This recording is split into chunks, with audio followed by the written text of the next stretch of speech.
from his alma mater, I am pleased to present to you Dr. William Gates.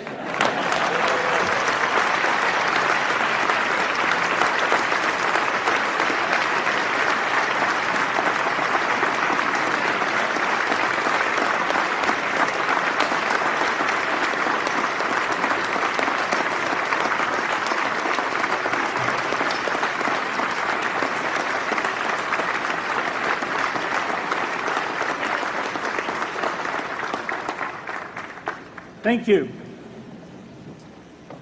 President Bach, former President Rudenstein, incoming President Faust, members of the Harvard Corporation and the Board of Overseers, members of the faculty, parents, and especially the graduates. I've been waiting more than 30 years to say this. Dad, I always told you I'd come back and get my degree.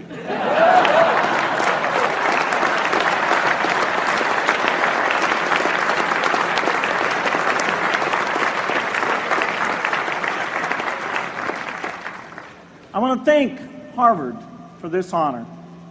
I'll be changing my job next year, and it will be nice to finally have a college degree on my resume.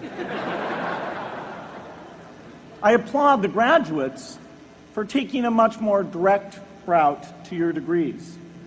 For my part, I'm just happy that the Crimson called me Harvard's most successful dropout. I guess that makes me valedictorian of my own special class.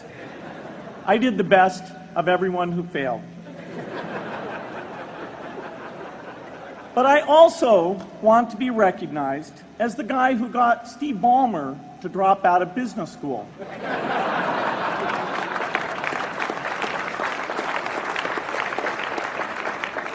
I'm a bad influence.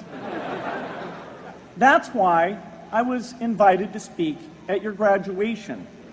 If I'd spoken at your orientation, fewer of you might be here today.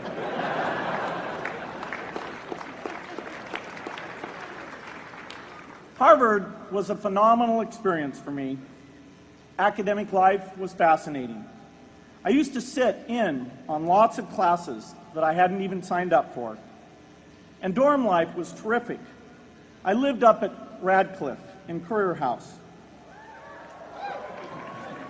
There were always a lot of people in my dorm room late at night discussing things because everyone knew that I didn't worry about getting up in the morning. That's how I came to be the leader of the antisocial group. We clung to each other as a way of validating our rejection of all those social people. Radcliffe was a great place to live.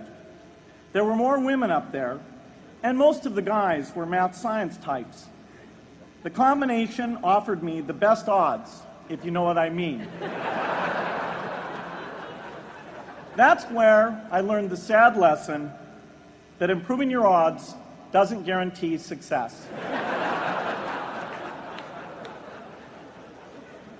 One of my biggest memories of Harvard came in January 1975 when I made a call from Currier House to a company in Albuquerque, New Mexico that had begun making the world's first personal computer. I offered to sell them software. I worried they would realize I was just a student in a dorm and hang up on me. Instead, they said, "We're not quite ready. Come see us in a month," which was a good thing because we hadn't written the software yet.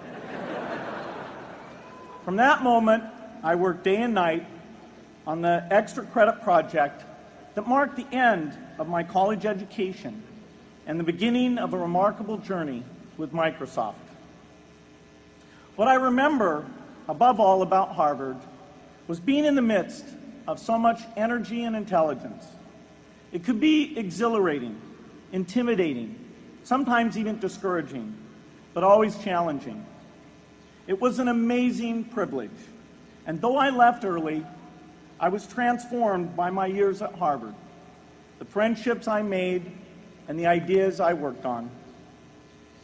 But taking a serious look back, I do have one big regret. I left Harvard with no real awareness of the awful inequities in the world, the appalling disparities of health and wealth and opportunity that condemn millions of people to lives of despair. I learned a lot here at Harvard about new ideas in economics and politics. I got great exposure to the advances being made in the sciences. But humanity's greatest advances are not in its discoveries, but in how those discoveries are applied to reduce inequity.